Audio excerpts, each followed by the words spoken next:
The Mothers of Real Estate is sponsored by Streetwise Mortgages, an award-winning mortgage brokerage serving clients across Ontario. Book a complimentary consultation or learn more at streetwisemortgages.com.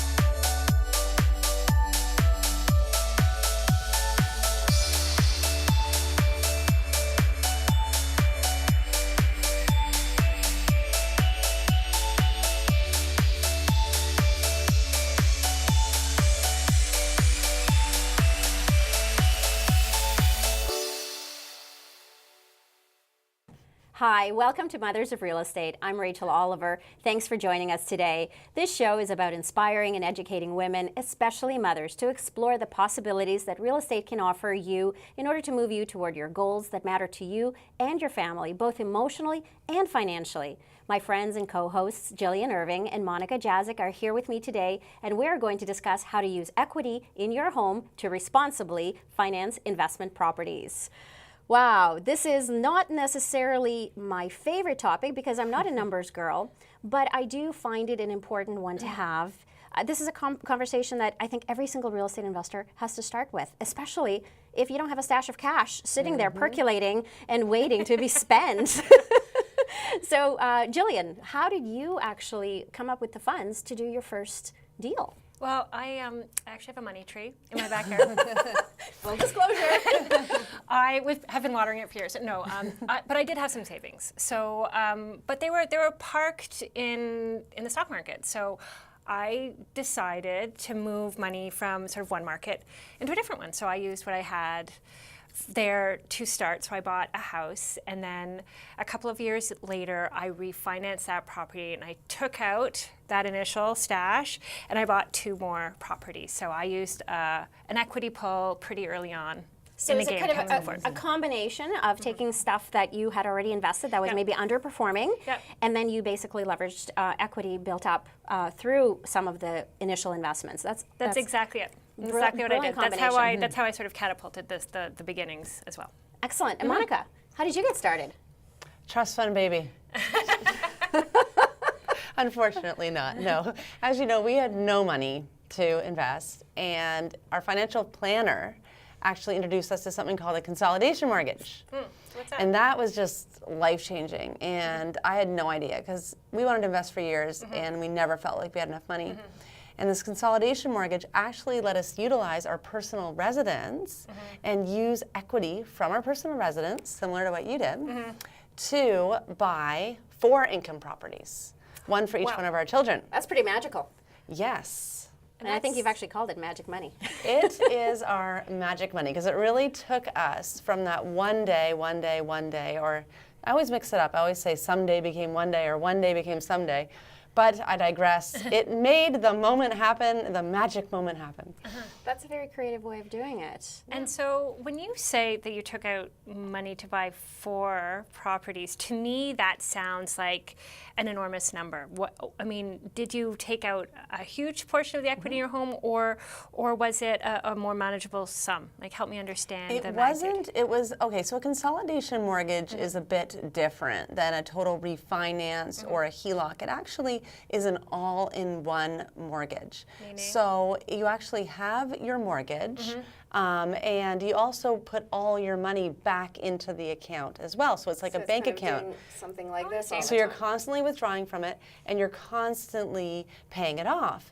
But at the same time, we had a lot of equity in the property that they pretty much gave us almost, it was available as a line of credit. And I remember it was pretty amazing for someone who had no money to all of a sudden have, yes, it did take quite a bit of money, Jillian. It was about 6 figures. Right. But our home still had a lot more equity in it, so it was safe. But I could have used that money to do anything. Like, our financial planner's last words to us were, do not buy a Porsche. So, okay, but this is a really interesting. This is a really interesting question, because I think whenever anyone, so we all know that Canadians are up to debt to their eyeballs, right? And we hear about this idea of unlocking some of the money that we have in our primary residences, especially if they've gone up. And you think, oh my gosh, are people who are taking that money out, are they being reckless spenders? And so I don't know. There's some risk. There is some risk, because when we were looking to get started, I said to my husband, let's pull some equity out of our personal residence. And my husband, who's very risk averse, said that, oh, that's a little bit risky. I always planned on paying off my mortgage, and when my mortgage is paid off, then we can take that money and start investing in real estate. That was the mindset I was in too. I felt like I had to pay off my entire mortgage and then go buy the house next door. Exactly. I finally convinced my husband, in order to get started, we need to do something radically different. So we actually refinanced, pulled equity, and that's how we got started. But here's my experience. When you walk into a bank and you start telling them that you would like to refinance your property so that you could pull equity so you can invest in investment properties, they look at you like you're speaking a different language. Well, and often they frown upon that type of investment too. And I'm looking forward to today's show, learning about, different changes in mortgages and what the banks kind of encourage you, and sometimes, in this case, can even discourage you to do. But I wanted to make an important point here. When Mr. No, otherwise known as your wonderful husband, Neil, was worried, he had that old school mentality, let's pay off the mortgage entirely. Maybe he was scared that you were going to buy shoes, but fortunately... I do have those tendencies, I admit. You didn't buy the liabilities, you bought the assets, and that's the difference. And that made a huge difference for us. Right. And it also was anchored in us having a plan. Pulling money without having a plan is not the way to get started. Right, and then committing when you're taking that money to buy an asset, not a liability. So we'll talk more a little bit about that. Ooh, it's juicy. After the break, we are going to bring on a multiple award-winning mortgage broker and investor who is going to show us how to pull equity from your home and buy your first or next property. We'll be right back.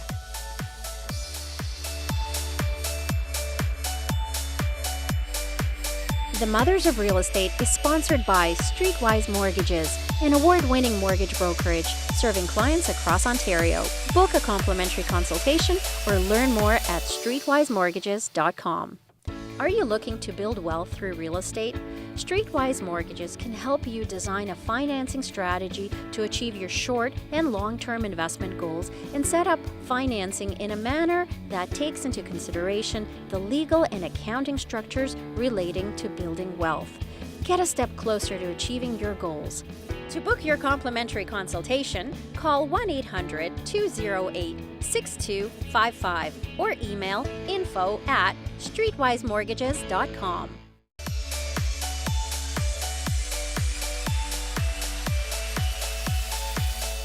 Before our break, we were discussing how we each used equity in our primary home or rental property to keep moving forward with our real estate investing goals. Our guest today, Dalia Barsoum, is one of our favorite people, and she happens to have an incredibly impressive resume. Dalia is a 6-time award-winning mortgage broker, real estate investor, and finance advisor with over 20 years' experience in this space. She has her MBA in finance and has authored a best-selling book, Investor Financing: 7 Secrets to Getting All the Money You Want. Dalia, welcome. We are so excited to have you with us today. Thank you, ladies. I'm very excited to be here. What an impressive resume. Thank you. Now, does your MBA in finance and all this background, did it help you invest in real estate? You want the truth? Yeah. The truth is absolutely not, actually, because the MBA, as much as it's good from a business and number standpoint, it actually made me go into an analysis paralysis mode. What do you mean by that? What I mean by that is that I basically sat on the decision to invest for about 6 years, my husband and I, because every property that came our way that our realtor presented, and we knew real estate was great, we would basically analyze it to death. And I think the MBA was part of that. That answers your question. Well, what was the fear? Like, what was the fear that stopped you? The fear for us was about doing some mistakes. Right. Really, we didn't want to do any mistakes. We knew real estate was the right vehicle, but we heard all sorts of horror stories about managing tenants, about potentially losing money. There is always news about markets changing, market going up, market going down, lending rules changing. So we were scared that we may make a mistake or something may go wrong. And So that's many people why. feel that. And that's why pretty common. I think we overanalyzed. So what made you finally pull the trigger? Because you did jump in eventually. Yes, absolutely. What helped us pull the trigger is basically put things into perspective. Our realtor at the time said, listen guys, in order to move forward, buy something small, don't pour all of your money into it, you know, assets, this is an asset, it's not gonna evaporate, buy in a good area, Right. I'll help you find good tenants, and take a step forward. And through taking that step forward, you're going to be much more comfortable, and that's holding our hand Right. And starting in a small. way, and starting small helped us move forward. You know, it must be really heartening for people to hear. I mean, a lot of people stop because they think, I don't know enough, or I don't have a MBA in finance. I could never possibly buy a rental property, right? So they use their lack of training or their lack of financial knowledge to stop them altogether. But now we've heard that someone with an MBA in finance still has those same concerns, right? It's really just about, you know, deciding that's what you want to do and starting small so you're not overwhelmed. Yeah, and also surrounding yourself with the right team. is it. Absolutely. Having the right realtor that knew the area helped us. Having the right mortgage broker at the time also helped us. Having the right lawyer, the right accountant, all of these advisors that knew what we were getting into helped us, you know, get more comfortable, handheld us, and helped us avoid mistakes. That's what people need. Sometimes they just need a professional or a mentor to kind of step in and go, look, this isn't going to get any easier. All these fears aren't going to go away. Just try it out. Because Right. I find once you're in it, you prepared. really see what a great investment it is. Yeah. And all those risks kind of like fly out the window, and you really see what a great investment real estate can What be. did you end up buying? Can you walk us through Yes, what absolutely. your first property looked like? We have we actually have it here for us. So walk us through what you purchased. So I followed the advice, and I started small in a market where when we did our homework, it was a great market, and it's still a great market. Barrie is the market that we chose to invest. It's within proximity of, you know, still major centers. There are a lot of good things happening there, and one thing that gave us comfort is actually that the Starbucks has opened 3 locations in that corner where we invested. So in my view, they did the research for us, and that's a market we chose, and also great tenant profile. So we ended up buying a small semi-detached on 85 months rent, and at the time we purchased it for $208,000 back in 2009. Right. Today it's worth anywhere from $380,000 to early $400,000. Wow. I've never had any issues with this properties. You know, consistently great tenants paid the rents. It's appreciated beautifully over time. Mortgage paid itself down, and yeah, my return over the 6 years we've invested in this small property is over $200,000. That's an amazing. incredible return on investment, and you still have this property, and it's going I strong. still own it till today. Yeah. So before we wrap up, I want to actually jump into the cost of lost opportunity, because You said that's a you consideration. hesitated. Yeah. Yeah. If you don't pull the trigger quickly enough, you actually can possibly lose out. So can you walk us through what would have happened if you didn't do this? Yes, absolutely. So just to give you some context, initially I thought you need to sit around and save money in order to invest. And there are 3 ways typically to buy properties in terms of sources of capital. You can sit around and save money, or you can leverage equity in your home very smartly and strategically, or you can utilize others' people's money. For my first investment, we didn't want to use equity because we were so scared, okay? So we actually ended up doing, like Jillian, taking some money from our stock market investments, put it as a down payment here. But had I used equity at the time, okay, mean you mean earlier? absolutely. Had I used equity at the time and also used it to buy more at the time, I would have made a lot more money. And the cost of lost opportunity for me, if let's say I had taken equity from my home and purchased 2, is $427,000. Dalia, it's time for a short break. Stay with us. When we come back, Dalia will reveal how equity can be used to create extra income or build wealth with real estate.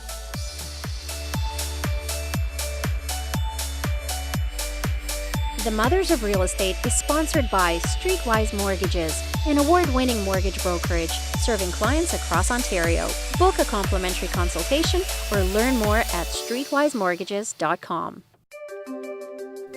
Do you want to invest in real estate but are too afraid to make costly mistakes? The Mothers of Real Estate online training will give you all the tools and resources you need to take you from confused to confident investor in 7 weeks flat. Visit mothersofrealestate.com today to enroll.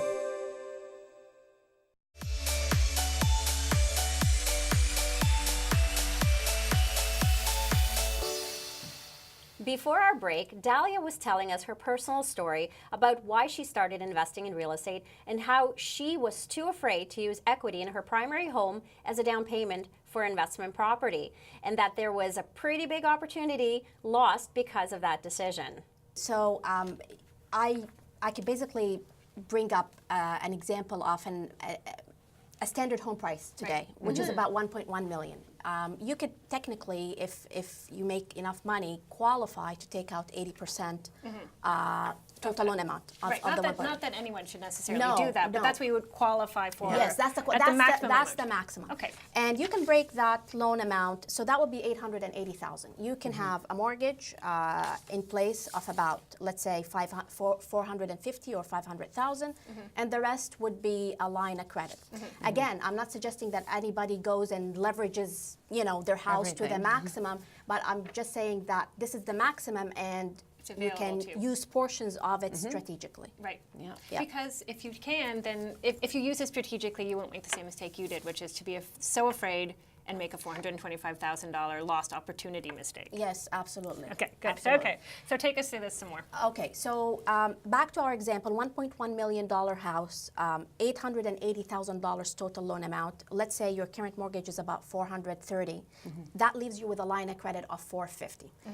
You can take small chunks of that line of credit over time and invest them in property. But the idea here is to take a small chunk and buy one or more properties where the numbers still cover your cost of borrowing and still build wealth and give you cash flow. So let me see if I understand this. The money you are borrowing pays for the line of credit, interest, and so everything's covered, right? The rent you're getting has to cover the line of credit interest and all other expenses on that property. You have to make sure you put that number, that repayment number, into your cash flow calculator. So it's not just about being cash flow positive, it's about covering the cost of borrowing in order to get into those properties in the first place. And does it matter what properties these are student rentals, buy, rent, holds? The strategy doesn't matter as long as your revenues minus all expenses, including the cost of the interest on that line of credit, cover. Or ideally cash flow. Right, makes sense. So that's the only way to do this responsibly, right, is to make sure all those boxes are checked. Yes, and also build a reserve in the picture in case interest rates change, in case there is a vacancy. You have to build a buffer,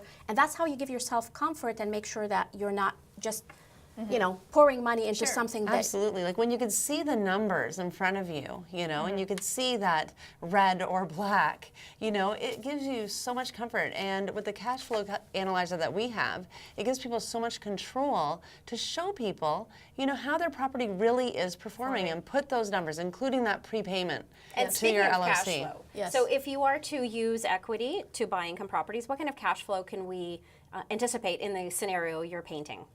Okay, so I wouldn't say let's cash flow $100 or $500. I would say look for properties in areas that are growing, where the rental market is there is demand, where the property is going to rent for enough to cover expenses. I can walk you through an example if you want. Would you like me to do so? Absolutely. Sure. Okay. So basically, there are properties out there where you can buy a property for $550, let's say. It's got 2 units. And this is, again, maximizing the rental income you can get from such a property. So let's say the 2 units are renting for $2,700. If you subtract your taxes, your payment on the line of credit, you subtract your insurance, you subtract your maintenance reserve, your net cash flow is going to be around $250 on such a property. Right. Okay, and also you have to subtract your mortgage payment on that property as well. So again, you can use a student rental strategy, rent-to-own strategy, buy-and-hold strategy. You always have to go through the numbers and build in your reserves, and everything has to cover or cash flow. And does it matter how long you actually hold these properties? Because for me, I'm rent-to-own. I'm in and out of the market within 3 to 4 years. Monica and Jillian, they're more on the long term. So is there a really perfect balance of how long? It really depends on the strategy. Some strategies are shorter-term strategies, 2 to 3 years, like a rent-to-own, and some strategy, or flipping a property, which I don't suggest anybody gets into as a first investment property. But generally speaking, in order to truly reap the benefits of buying a property using leveraged money, like line of credit money, you really have to hold it long-term. You have to hold it at least 5 years. But the power really comes through when you hold it longer than 5 years, because that's where the power of mortgage pay down comes in, your cash flow kicks in, you're increasing your rents. That's where, things start to look much So it's not a more get attractive. rich quick scheme. No, absolutely not. And absolutely not. based on these numbers, after 25 years, your total return on that initial investment is $1.6 million. Yes. What an excellent way to create financial freedom. Absolutely. Thank you. Absolutely. And the other thing too is by the time that mortgage pays itself down, guess what? That rental income you're getting is going to come to your pocket.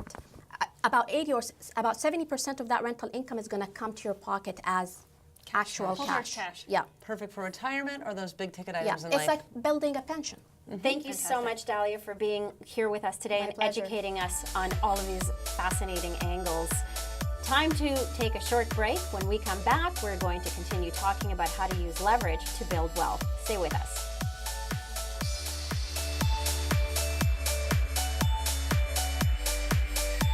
The Mothers of Real Estate is sponsored by Streetwise Mortgages, an award-winning mortgage brokerage serving clients across Ontario. Book a complimentary consultation or learn more at streetwisemortgages.com.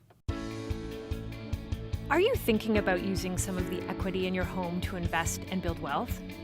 Not sure about the best ways to take out equity or how to utilize it in a strategic way to invest? At Streetwise Mortgages, we can help you understand your equity takeout options and avoid the costly mistakes. Get a step closer to achieving your goals. To book your complimentary consultation, call 1-800-208-6255 or email info@streetwisemortgages.com.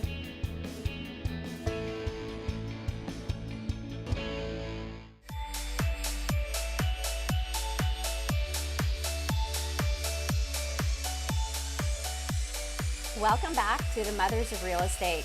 We were just speaking with an award-winning mortgage broker and active investor, Dalia Barsoum, on equity and how to use it to invest in income properties. Wow, what an excellent educational reminder. Yes, it is amazing what a smart equity pull can really do in giving you that so-called magic money and just help make investing in real estate possible. Magic, not because you're going to spend it on shoes. I know what Jillian is thinking. Well, I know, but I mean, Dalia also kind of shocked me with that. It's amazing what not pulling money from your house, if you're too afraid to pull equity from your house, how far that could set you back in terms of lost opportunity. I found that number just really stunning, that there was this huge opportunity cost for being too afraid to do a smart equity pull. And she was saying that at the beginning, her and her husband Victor were overthinking it. They were Yeah. afraid. They were afraid that the risks were too great. Holy cow, when you think about how much money you could have made, that's the real thing to fear. Well, Absolutely. there are risks. There's risk of losing money or not ever making that money to begin with. So I guess at some point you got to get your cash flow calculator like we have in our course and actually get those numbers on paper and show yourself that, your desired investment can actually pay off for you wisely and carefully. And surround yourself with a strong team. Like, she could have probably used a very great mortgage agent before she was one, and a mortgage agent would support you and guide you and tell you your options. And that's what Dalia's strength is now. Exactly. And she even admitted that having somebody hold her through the process, people that knew what they were doing, people who were already investing, made a big difference for her. She actually said that it helped her pull the trigger. Yes. I mean, really, again and again, we keep hearing about people who are too afraid, even people who have their MBA in finance who are too afraid to move forward. But when you surround yourself with the right people, either people who are doing what you want or you find that team of people who know the space inside and out, I mean, really, that's where the magic starts to happen. And a whole chapter of our course is dedicated to, showing you the importance of bringing that team to your side, right? Yeah, and the importance of financing your properties properly, the importance of using mortgage, borrowing to invest, getting the right mortgage for you. everything. Right. And I know we rushed through the numbers, and I recognize that there's a lot to digest. And I'm so happy that we have Dalia delivering the finance module of our course, where she actually dives into the different ways of borrowing, the difference between a bank and the mortgage broker, and how you can find the best financing terms by working with a mortgage broker, so that you don't tap out of resources prematurely. Yes, you How don't many hit real that estate agents? ceiling and Yes. can't move forward. You need someone to help you create your mortgage plan. And sometimes the best place to start this mortgage plan is before you've even bought any properties at all. Right. I think having a team of people who can help you, like, either unlock your vision or help you march down your path towards your vision.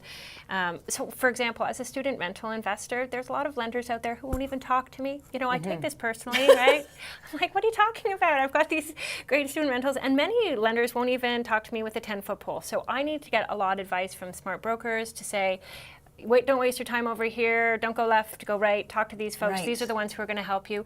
Otherwise, you just spin your wheels and you and waste your time talking to like people when who I can't started help you. buying buy, rent, holds in different parts of, I guess they're undesirable areas. To me, they were desirable. But in Northern Ontario, like in areas like Timmins, there was a lot of real estate mortgage brokers that would not be able to finance these deals, and also banks. They wouldn't look at these properties. They said the square footage wasn't big enough, the area is not desirable, until you find a mortgage agent really knows which lenders to shop these to. So you just need to find the right person. Yeah, on average, they have access to 40 different lenders, and they can figure out which ones make sense for you depending where you are in your real estate investing portfolio. And I wish we had some more time to talk to Dalia and run through those equity pull examples, and that's why I'm so grateful that we have that webisode coming up where she dives do a into deep more dive. details about how pulling equity it actually works in today's lending environment, because things have shifted. Things are going to change. The stress test of January 2018 Yeah. is going to change the game for a lot of people. it really will. So I'm hoping that our viewers will tune into that webisode.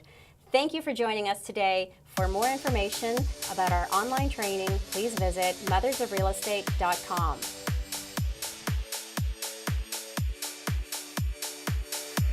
The Mothers of Real Estate is sponsored by Streetwise Mortgages, an award-winning mortgage brokerage serving clients across Ontario. Book a complimentary consultation or learn more at streetwisemortgages.com.